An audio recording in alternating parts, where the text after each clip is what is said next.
Hello, family. Deuteronomy chapter 5. Moses summoned all Israel and said to them, Israel, listen to the statutes and ordinances I am proclaiming as you hear them today.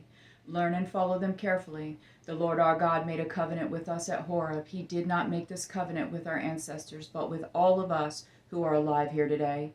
The Lord spoke to you face to face from the fire on the mountain. At that time I was standing between the Lord and you to report the word of the Lord to you, because you were afraid of the fire and did not go up to the mountain. And he said, I am the Lord your God, who brought you out of the land of Egypt, out of the place of slavery.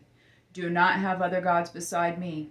Do not make an idol for yourself in the shape of anything in the heavens above, or on the earth below, or in the waters under the earth. Do not bow in worship to them, and do not serve them, because I, the Lord your God, am a jealous God, bringing the consequences of the father's iniquity on the children to the third and fourth generations of those who hate me, but showing faithful love to 1,000 generations of those who love me and keep my commands.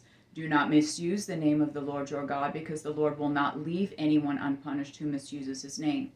Be careful to remember the Sabbath, to keep it holy, as the Lord your God has commanded you. You are to labor 6 days and do all your work, but the seventh day is the Sabbath to the Lord your God. Do not do any work.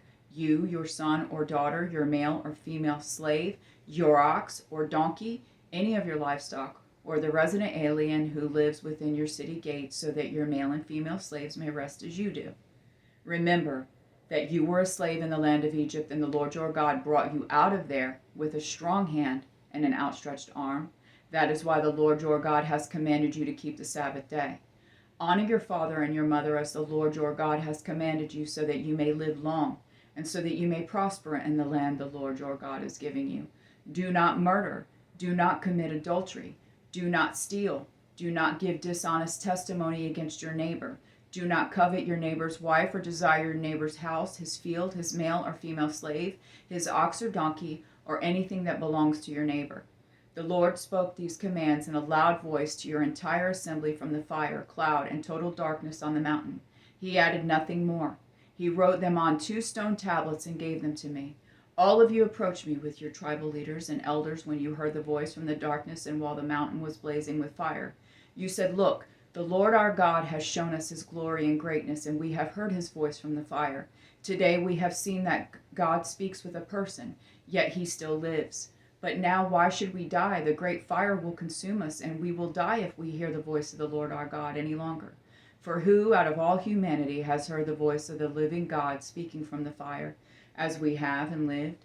Go near and listen to everything the Lord our God says. Then you can tell us everything the Lord our God tells you. We will listen and obey. The Lord heard your words when you spoke to me. He said to me, I have heard the words that these people have spoken to you. Everything they have said is right. If only they had such a heart to fear me and keep all my commands always, so that they and their children would prosper forever. Go and tell them, return to their tents. But you stand here with me, and I will tell you every command, the statutes and ordinances you are to teach them, so that they may follow them in the land I am giving them to possess. Be careful to do as the Lord your God has commanded you. You are not to turn aside to the right or to the left. Follow the whole instruction the Lord your God has commanded you, so that you may live, prosper, and have a long life in the land you will possess. I love you, Jonathan and Jesse.